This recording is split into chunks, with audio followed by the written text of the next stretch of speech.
Momento histórico na cidade de Suzano. Ariano Suassuna! Tá fraco!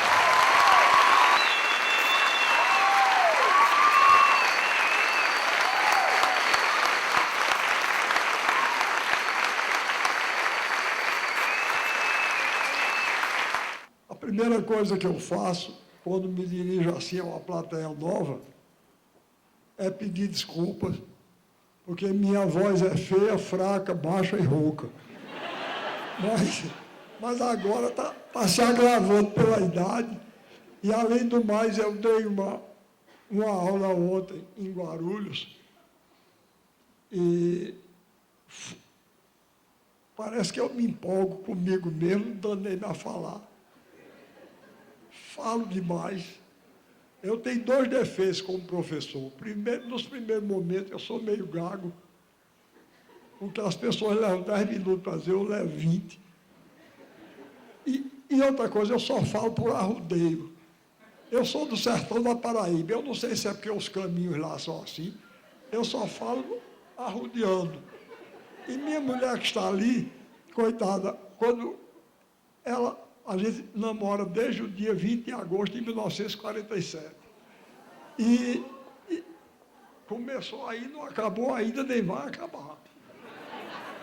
Pois bem, aí ela ficava com medo, quando a gente era jovem, ela ficava com medo que eu começava a arrodear, ela ficava com medo que eu não acertasse a voltar. Mas eu acertava, mas com a idade agora eu estou ficando meio esclerosado. E às vezes eu me dando e me esqueço, não volto não. Vão desculpando aí se eu não acertar a voltar direito. Mas vamos lá. Eu quero agradecer o convite que a Prefeitura me fez. Quero agradecer as belas palavras comoventes que foram pronunciadas aqui a meu respeito, me aumentaram muito a responsabilidade. E quero agradecer ao simpático grupo que me recebeu, que me prestou uma homenagem. Agora, eu passei o tempo, eu não sei se aconteceu com vocês, eu passei o tempo todo esperando pelas mentiras. Escutador. Aí, não via nenhuma.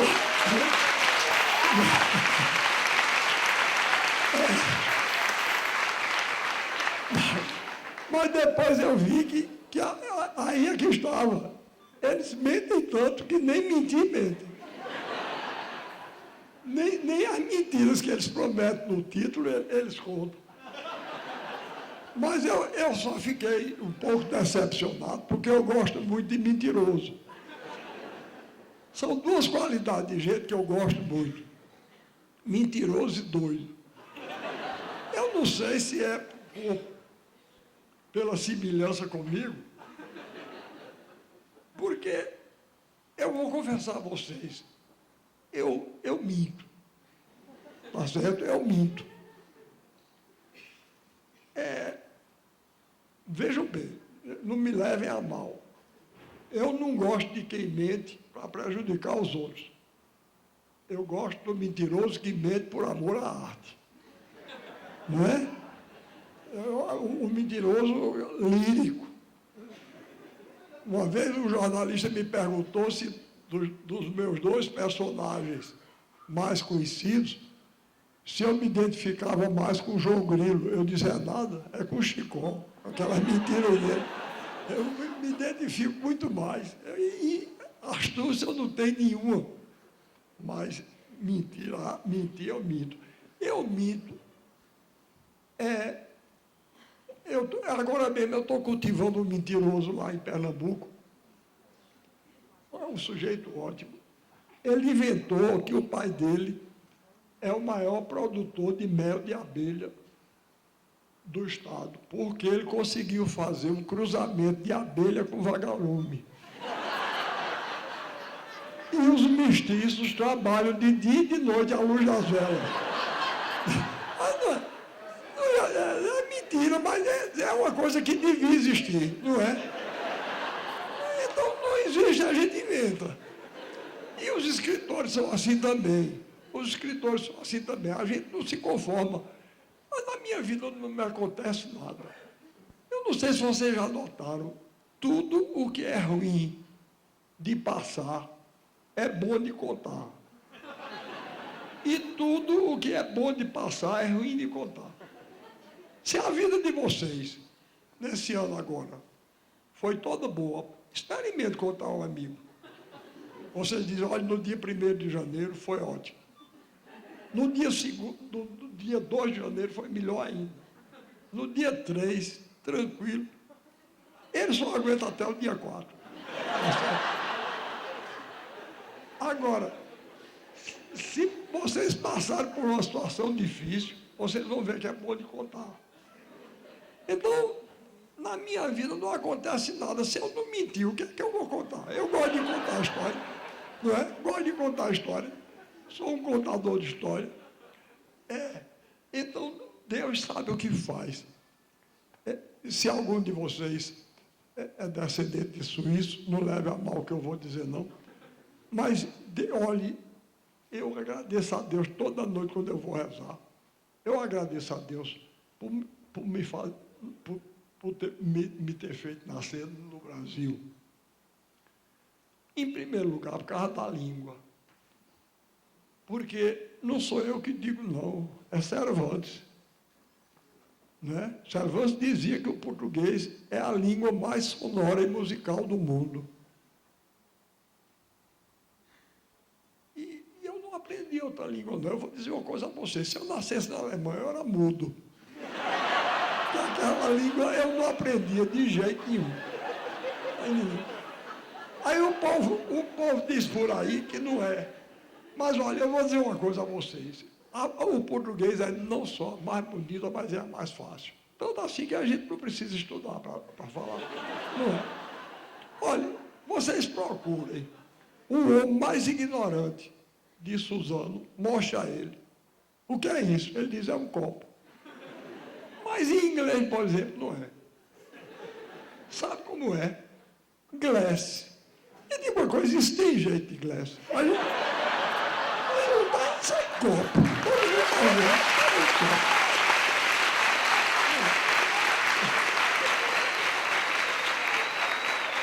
E tem mais uma coisa, é uma língua pobre. Glass é copo e glass é vidro. De maneira que se eu for dizer um copo de vidro, é um glass de glass. Vai-te embora. Agora, eu estou ficando preocupado. Porque eu sou escritor. Meu material de trabalho é a língua portuguesa. E estão desmoralizando. Estão acabando com a língua portuguesa. Olha, no bairro onde eu moro, no Recife, criaram uma loja agora chamada Macambiras Center. Macambiras Center. Macambira, porque vocês não conhecem Macambira, porque vocês aqui do sul, vocês são os infelizes. Macambira é um vegetal digno, está entendendo? É um vegetal extraordinário, da minha terra, é do sertão. Ela é um vegetal tão resistente que ela nasce em cima de pedra. Eu disse que era mentiroso, mas isso é verdade. É sério. Elas pegam qualquer rachadurazinha na pedra assim, juntam ali um pouquinho de cisco, de paú, de terra, ela nasce. Um pendão lindo assim, ela sai umas folhas assim. Ela era da família de pé de abacaxi. Aqui tem pé de abacaxi, acho que tem, não tem? Pronto. Ela é daquela família, tem aquelas folhas assim, sai um pendão assim, uma flor linda, em cima da pedra. Agora, para botar Macambira Center, olha, um camarada que posta um negócio desse é um imbecil completo, um imbecil mental. Tenha paciência. E se algo, olha, pelo amor de Deus, se algum de vocês tem esses nomes estranhos, não leva a mal, não. Vocês não têm culpa, não. Nem o pai de vocês que botou o nome tem. Isso é uma lavagem cerebral que a gente sofre desde menino, tá certo? Que os nomes brasileiros passaram a ser nome de segunda ordem, não é? Olha, quando nasceu meu primeiro filho, para vocês verem uma coisa, nasceu meu primeiro filho, eu dirigia o Departamento Cultural do SESI, do Serviço Social da Indústria, lá no Recife. Aí chegou um rapaz que trabalhava lá, um contínuo. Aí ele disse, mas, doutor Ariano, eu ouvi dizer que o senhor vai botar o nome de seu filho de Joaquim. Eu disse, vou botar não, já botei. Ele disse, não faça uma malvadeza dessa com o bichinho. O senhor é um homem culto que podia botar um nome bonito, botar o nome de Joaquim, porque meu filho nasceu há 3 meses, mas eu não fiz essa malvadeza não. Eu digo, e como é o nome do seu filho? Ele disse, Walton Alighieri. E o malvado sou eu, tá certo?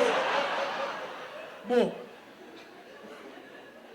outro dia, eu estou ficando preocupado. É cada nome esquisito, não é?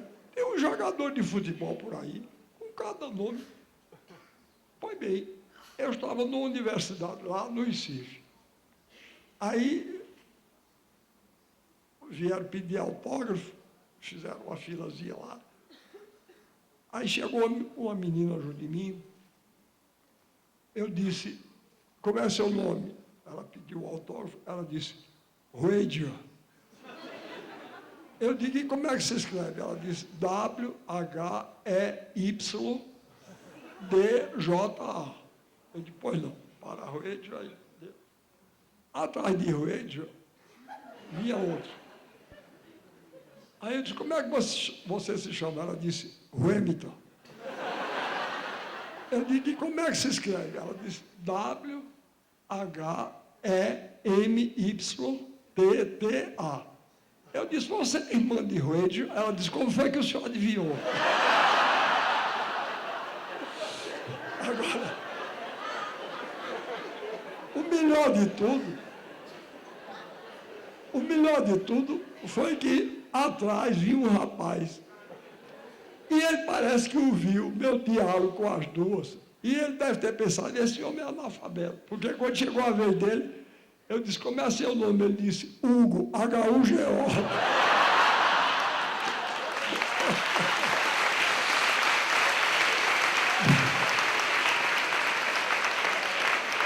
Bom,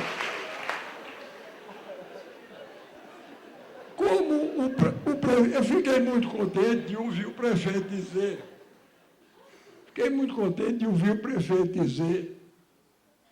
que a cultura tem uma importância no desenvolvimento. É verdade. Eu fui secretário de Cultura do grande brasileiro, que foi Miguel Arraes, e ele dizia a mim, a responsabilidade de vocês que lidam com cultura é muito grande, porque a cultura é quem ilumina o caminho, que a gente tem que seguir. Então, a cultura tem uma grande responsabilidade. Não é perfumaria, não. Um povo que não respeita a sua cultura perde a sua identidade e pode perder até a sua independência. Ninguém brinca com o problema cultural. A Índia foi dominada politicamente e militarmente pela Inglaterra. Mas, como tem uma cultura forte, uma cultura peculiar, ela reuniu-se politicamente em torno de Gandhi, de Nehru e de outros, e reconquistou a sua independência. Ninguém brinca com o fator cultural. Eu acho que eu já estou ficando até meio paranoico, mas essa uniformização que estão tentando fazer de todas as culturas, niveladas pelo gosto médio, que é a pior coisa que pode acontecer. Olhe, eu vou dizer uma coisa a vocês, gosto médio é pior do que mau gosto. É mesmo. Existem gênios que têm mau gosto. Mas gênio com gosto médio eu nunca vi, não. Um dos gênios que eu mais admiro é Shakespeare. Eu tenho uma admiração por Shakespeare enorme. Vai bem. Shakespeare, aquele dramaturgo e poeta de gênio, que escreveu Romeu e Julieta, não é? Vocês devem se lembrar da cena do balcão, que coisa delicada, que coisa linda. Eles são filhos de famílias inimigas. Se conhecem num baile, se apaixonam um pelo outro. Romeu pula, depois do baile, pula o muro da casa de Julieta e vai espreitar. Julieta, por outro lado, está lá no quarto dela em cima, é a famosa cena do balcão. Ela vem para a varanda da casa e começa a falar dele. Quando ele se apresenta, ela diz: poucas palavras dessa voz ouvi, mas pelo som logo as reconheci. Tu não és o Montecchio, não te chamas Romeu. Montecchio era a família Julieta Capuleto e Romeu Montecchio. Tu não és o Montecchio, não te chamas Romeu? E ele responde: não, minha bela, nem Montecchio, nem Romeu. Se o meu nome não te agrada, eu não sou eu. Olha que coisa linda. Pois bem, nessa mesma peça, tem uma hora que Romeu está pensando em Julieta. E ele diz: ah, meu Deus, eu queria essa hora ser uma mosca para pousar nos lábios de Julieta. Que mau gosto, desgraçado. Não é? Até anti-higiênico. Não é? Um negócio assim. É muito triste. Mas vocês vejam, mas para mim, que sou um shakespeariano, que admiro, amo profundamente a obra dele, quando eu encontro uma doidice dessa, eu gosto, eu digo que isso é puro Shakespeare. Está entendendo? Ele, de cada lugar comum, horroroso. O galo, este arauto matutino, olha que coisa horrível. Não é? O sono, o restaurador das forças naturais. Bem, então, como eu dizia, gênio com mau gosto existe. Balzac era um gênio e tinha mau gosto. Mas gênio com gosto médio não tem, não. Então, eu não posso admitir que queiram apresentar, gostei muito de ouvir o prefeito falando isso, queiram apresentar como moderno, um tipo de arte, que não é moderno nem antigo, porque não é nem arte.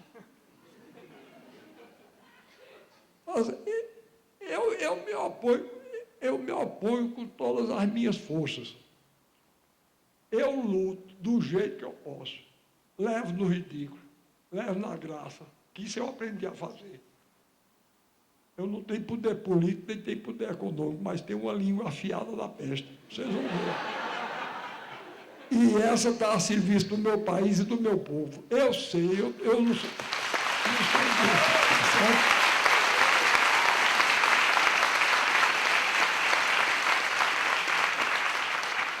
Muito obrigado pelo apoio. Eu não me incomodo. Dizem o diabo de mim. Eu digo, às vezes, por brincadeira, que divido a humanidade em duas metades. Na metade de cá está os que gostam de mim e concordam comigo. Do outro lado estão os equivocados. Então, alguns equivocados do Recife vivem largando a lenha em cima de mim, me chamam de Dom Quixote arcaico. Dom Quixote arcaico diz: sempre a lutar contra os moinhos de vento da globalização. Luto. Tá certo? Luto. Eu estou com 80 anos, eu sei distinguir. O que ninguém vem me apresentar o que não presta como prestando, não, porque isso eu aprendi. Eu só então, para eu bancar o moderno, eu me incomodo lá de ser moderno. Eu não quero ser moderno de coisa nenhuma. Essa preocupação de modernidade e antiguidade não existe, não. Só existem dois tipos de arte, arte boa e arte ruim. Romeu e Julieta era a arte moderna, de vanguarda, quando foi escrito, no século XVII. Depois do século XVIII, continuava moderno, no XIX, no XX e agora no XXI. E quando ninguém ouvia mais falar nesses que ficam aí se curvando diante de modelos que são impostos a gente pelos meios de comunicação, ninguém vai nem se lembrar. Eu duvido que daqui a 5 séculos alguém saiba quem foi Michael Jackson e Madonna. Tá certo? Eu duvido. Mas Mozart, Shakespeare, Velázquez, esses daqui a 5 séculos ainda vão saber quem são, quem foram. Quem foram não, quem são. A obra deles está viva. Então, não vou atrás disso, não. E quando me chamam de Dom Quixote, eu digo que são um bando de incompetentes, não sabem nem insultar, eles querem me insultar. Me deixam orgulhoso, não é? Não sabem nem insultar. É o personagem que eu mais admiro na literatura, é Dom Quixote, não é? Dom Quixote, ele só seria derrotado se ele deixasse de acreditar. Ele acreditava no sonho dele. E o sonho é indispensável. Não é só os escritores e poetas e artistas, não. O sonho é indispensável a qualquer um de nós. É indispensável aos políticos. Se os políticos não tivessem o sonho, eles nem entravam na política. Estou falando dos políticos de verdade, dos bons. Esses merecem o nosso respeito, porque cabe a eles a tarefa mais bela de todas, porque a política é a arte do bem comum. A política é levada a sério. E se não tiver um sonho lá na frente puxando a gente não sai do canto, não. Eu já devia estar quieto no meu canto, não é? 80 anos. Mas cada dia eu invento um chamego novo. Pensa no velho chameguento. Sou eu. Tá certo? Porque cada dia eu estou inventando uma coisa nova. Não é por gosto, não, é porque eu sou assim mesmo. Eu já estou pensando, eu já fiz romance, teatro, poesia. Faço um tipo de desenho doido que eu chamo de iluminogravura. E agora eu vou fazer uma ópera. Eu nunca fiz uma ópera. Estou me aprontando para fazer uma ópera. Vou me meter nesse amigo. Novo. Aos 80 anos. Pois bem, porque eu sou assim. Aí, com isso, agora, eu tenho uma coisa comigo que não sei se acontece com vocês. Eu sou meio azarado. É um tipo de coisa, porque eu não vou na casa de ninguém convencer ninguém a fazer coisa nenhuma. Ontem em Guarulhos, tinha 2 moças que estavam lá e elas disseram que vinham para cá, eu não sei se vieram. Se vieram, me deu sinal, parece que não vieram, não. Eu disse até a elas, não, eu acho que eu vou mais ou menos repetir o que eu disse aqui, mas houve um problema lá com a parte técnica, que eu não me dou muito bem com essas aparelhagens, eu ainda não me habituei. Telefone, por exemplo. Eu não me dou bem com telefone, não. Eu não falo nem do celular, que esse para mim é uma praga. Não é? Engraçado que o jornal outro dia, para todo canto que eu vou, eu carrego essa caixa de óculos. Aí o jornal do Recife botou, Ariano Suassuna está aderindo à modernidade. Para todo canto que ele vai, carrega o celular. Olha isso. Bom, então, eu não aderi nem ao convencional, eu tenho agonia daquela fala de taboca rachada. Né? No ouvido da gente, e a pessoa não está nem lá, a gente não vê a pessoa, não é? E aí, eu não gosto. E outra coisa, telefone comigo tem que ser no estilo clássico. Tem que dizer alô, para eu dizer quem fala, para entender como é por aí. Pois bem, eu, por falta de opção, me formei em Direito. Depois eu me formei em Filosofia, que para essa eu tinha vocação. Aí, quando eu me formei em Direito, não tinha emprego. Um dos maiores juristas lá do Recife me chamou para eu trabalhar no escritório de advocacia dele. E eu fui. Foi um dos tempos mais infelizes da minha vida. Nunca sofri tanto. O primeiro caso que me apareceu foi para defender um cachorro. O homem chegou lá e disse, olha, meu cachorro mordeu o homem e eu quero que o senhor me defenda. Eu disse, o senhor me desculpe, mas todas as minhas simpatias são pelo mordido, eu tenho horror a cachorro. Vai bem. Aí, o homem que me chamou para trabalhar, chamava-se Murilo Guimarães, era professor de Direito da universidade e era advogado. E eu fiquei trabalhando com ele no escritório dele. Aí, um dia, eu estava no escritório, por acaso eu estava perto do telefone, o telefone tocou, eu atendi, e o homem veio dizer alô, o homem disse logo, quem fala? Aí eu disse, Ariano Suassuna. Ele disse, desculpe, não é para ir não. Aí eu disse, meu Deus, ele queria falar com o doutor Murilo. Fiquei com aquilo lá, aí toca o telefone, era o mesmo homem, eu atendi.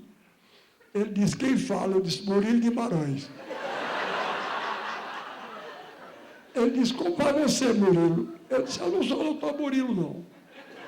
Ele disse, e por que aqui diz que é? Eu digo, porque quando eu digo meu nome, o senhor desliga. Aí houve uma pequena pausa lá, porque o próprio homem já estava ficando acanhado e confuso. Aí ele disse, vai chamar Murilo. Eu disse, doutor Murilo não está, não. Ele disse, ele demora? Eu disse, eu acho que demora. Ele foi para a Europa. Ele disse, e por que o senhor não disse logo? Eu disse, porque o senhor não perguntou. Ele disse, e tem algum auxiliar dele aí? Eu disse, tem sim, senhor. Ele disse, quem é? Eu disse, Ariano Suassuna. Eu disse, o senhor não sabe nem atender o telefone?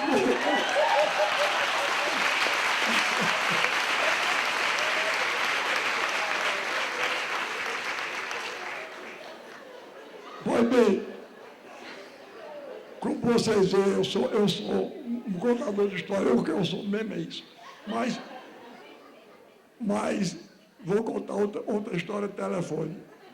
Eu comecei minha vida como professor de português aos 17 anos de idade. Eu comecei a dar aula de português. Aí,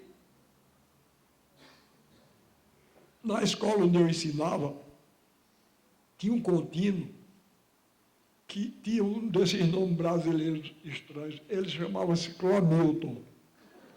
A mãe dele chamava-se Clotilde e o pai Newton. Aí fizeram contração da preposição Clotilde com o artigo Milton. Clomilton.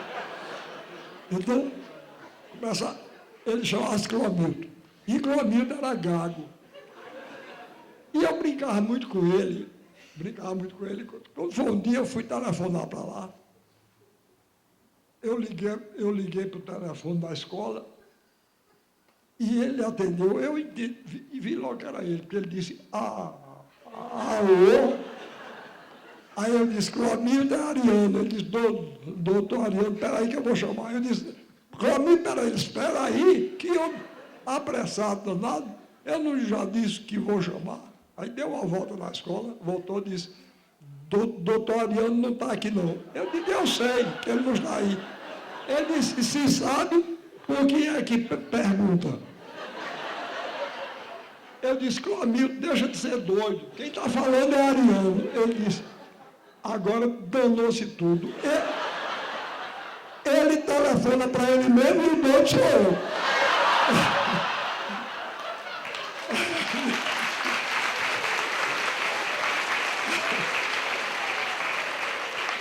Aí eu disse, Clomilton, peraí, rapaz, eu vou te explicar como foi tudo. Aí, como eu brincava muito com ele, disse, não, eu já entendi. O senhor está aí sem ter o que fazer e dando trabalho a quem está culpado. Botou o telefone lá e eu não consegui ligar. Bom, mas Então, eu dizia tudo isso por causa da minha preocupação. Eu quero que o povo brasileiro mantenha a sua cultura, a nossa cultura. Veja bem, eu não tenho nada contra a cultura de nenhum país. Eu devo muito a Cervantes e a Calderón da Barca, que eram espanhóis. Devo muito a Molière, que era francês. Devo muito a Goldoni, que era italiano. Devo muito a Dostoiévski e Gogol, que eram russos. Então, eu não tenho... Devo muito a Goethe, que era alemão. Devo muito a Shakespeare, que era inglês. Então, eu não tenho contra a cultura de nenhum país, eu não tenho nada. Agora, não venham me impor esse lixo cultural que espalham por aí como cultura. Não é verdade? Então, eu sou contra. Mas, como eu estava... Então, de vez em quando, eu não vou na casa de ninguém, converter ninguém, mas na minha casa vem. De vez em quando, baixa um cidadão lá na minha casa querendo me converter. A modernidade. Entre aspas, né, claro, né? A modernidade. Aí, outro dia, chegou um lá em casa e falando desse jeito, era um jovem. Aí disse para mim, bicho, você precisa se ligar. É para se ligar, rapaz. Você vive falando mal do rock, isso tudo já está ultrapassado. Como eu disse a vocês, eu digo as coisas do jeito que eu leio. O negócio agora é o punk e o funk. Aí, então você precisa se ligar, rapaz. Eu vou lhe mostrar. Aí ele resolveu me mostrar a obra-prima lá que ele tinha feito. Para me converter, vocês imaginam. Eu não sei se vocês sabem, existiram dois físicos atômicos, um chamado Rutherford e o outro Bohr. Pois bem, esse foi o mote que o rapaz lá pegou para fazer a música dele. Ele pegou a guitarra assim e começou a cantar para mim o seguinte: Rutherford, Bohr, Rutherford, Bohr, Rutherford, Bohr.